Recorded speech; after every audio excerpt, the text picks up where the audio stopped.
So you watched a random video about the best builds for every brawler, but you still have a strong feeling that something is missing. Blindly following other people's builds is not the best option. The other YouTubers just gave you a fish, but today I am gonna teach you how to fish. We're gonna analyze everything you need to know to start building your own brawlers depending on how you play the game. Now you and I both know that our attention span sucks, but if you stick with me till the end, you will always know what gadgets, star powers and gears to buy depending on the situation. First, let's find out what kind of player you are. But before that, as a general reminder, there are a lot of lists coming up, so be ready to take some screenshots. Okay, there are three main playstyles: aggressive, passive and objective players. Aggressive players are the ones who create the pressure. They stay hidden inside bushes or behind walls for cover, looking for the perfect opportunity to go in. And once they do, they buy some time for their teammates,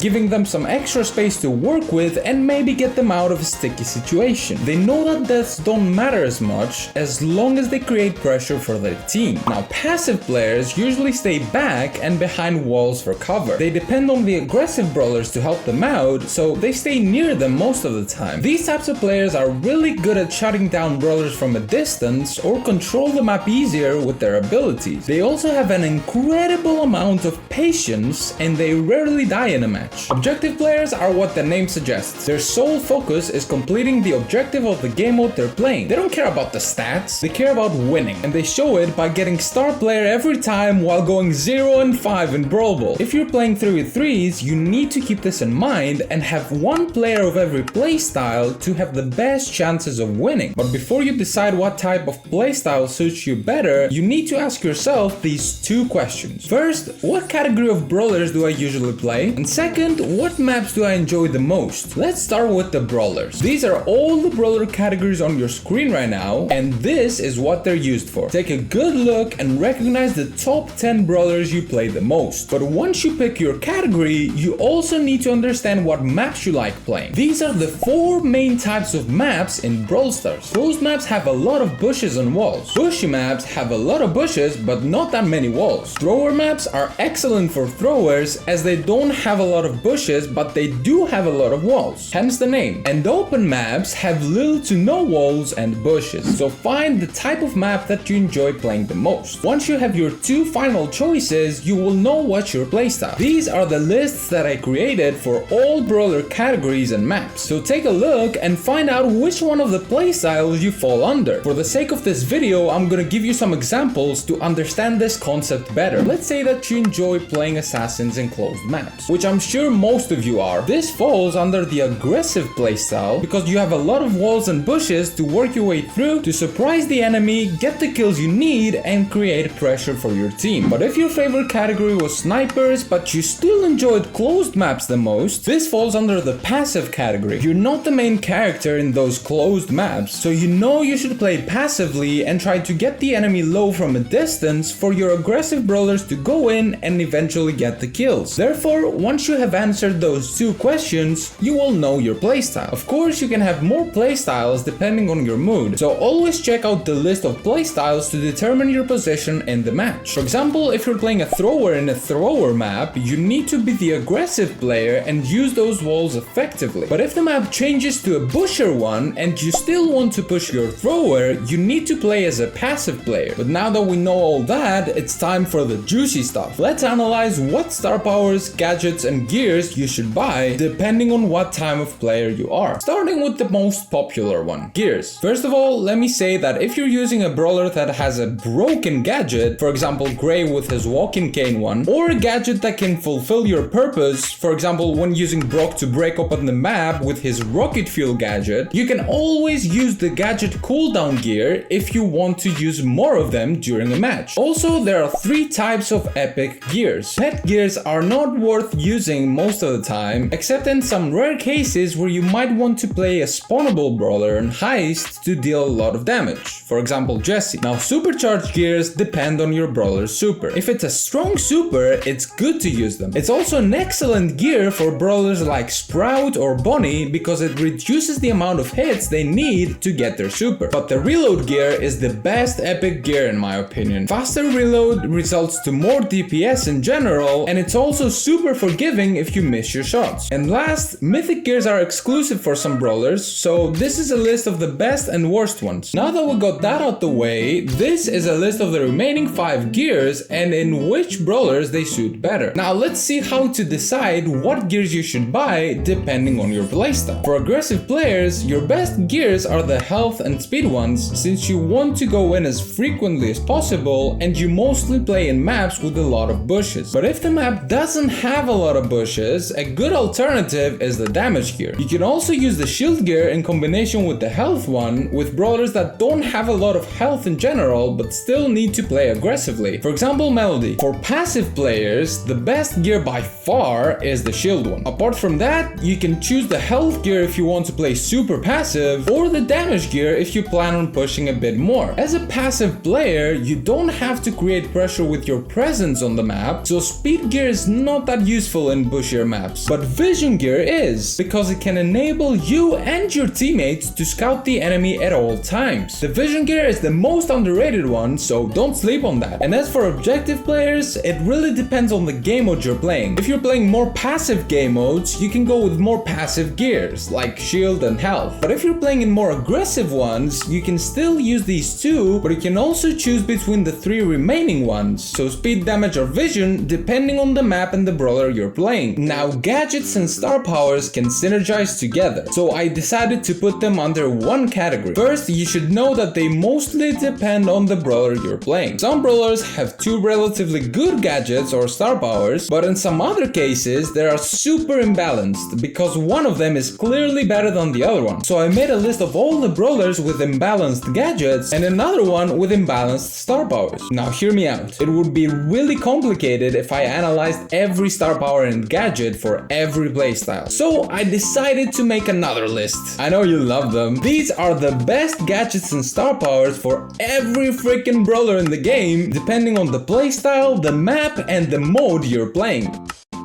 Okay, so I didn't think this through. There are almost 100 brawlers in the game, so this is gonna take a while.